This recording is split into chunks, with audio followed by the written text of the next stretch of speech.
Yung binanggit niya na hostage niya, Yes. si Senator Amy Marcos. Well, kanilang pinasukan, yung isang tao na manggagamit at isang taong willing magpagamit. Donald At ang- Newswatch Plus. Good morning po, Yusek. Yusek, kagabi po nailabas yung request ng defense team, the former President Rodrigo Duterte, asking the ICC to grant him interim release on the grounds of he is not a flight risk, won't commit further crimes, and that a member state is ready to receive him kung pagbibigyan po ng ICC. Ano pong posisyon ng Malacanang dito sa request na interim release? Lalo na syempre yung mga victims po ng drug war ay ang gusto nila pa rin ay accountability sa part ng former president.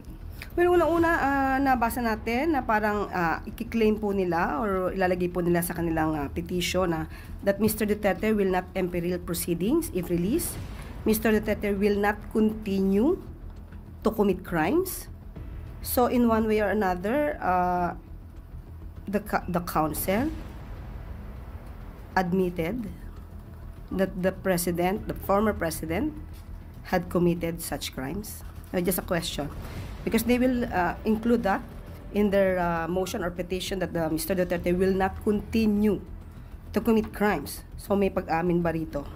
And anyway, if that's their strategy, sana lang po ay mapaniwala nila yung mga ICC judges at huwag nilang masabi later na ang kanilang mga pinangako, dahil may mga pangako sila sa kanilang sa petisyon, ay masabing nagbibiro lang sila. Katulad na nangyari sa pangako sa jet ski. Well, anyway, kanila pong strategy yan at hayaan na lang po natin ang ICC ang mag-determine kung sila ba paniniwalaan at kung mag-grant ang kanilang request for interim release. At kung ano man po maging desisyon ng ICC, the Palace or Malacanang will respect kung pagbibigyan man po itong interim release. Opo, nasa ICC na po kasi yan. Nasa kamay na po ng ICC kung ano po ang kanilang magiging decision or resolution on that matter. Last question na lang po. Related pa rin po sa ICC, but this time coming from Vice President Sara Duterte during a meeting with the OFWs in Kuala Lumpur.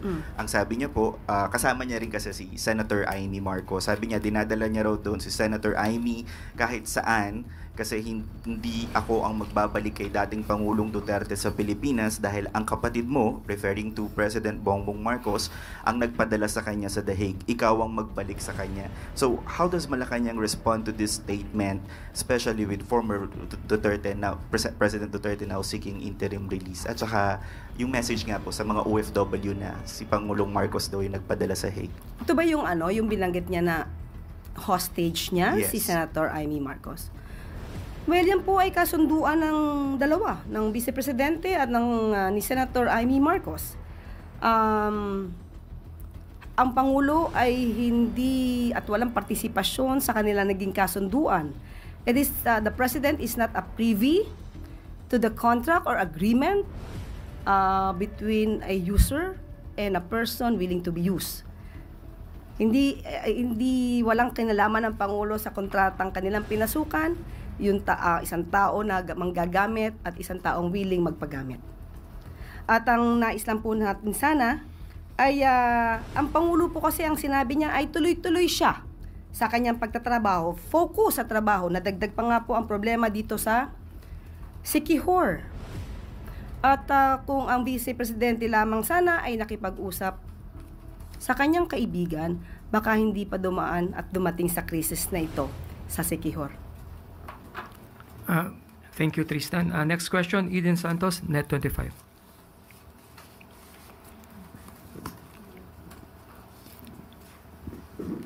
Good morning po, Yusek. May we know po kung meron na pong bagong set or tranche ng mga nag-courtesy resignation po na tinanggap na ng Pangulo or tinanggihan?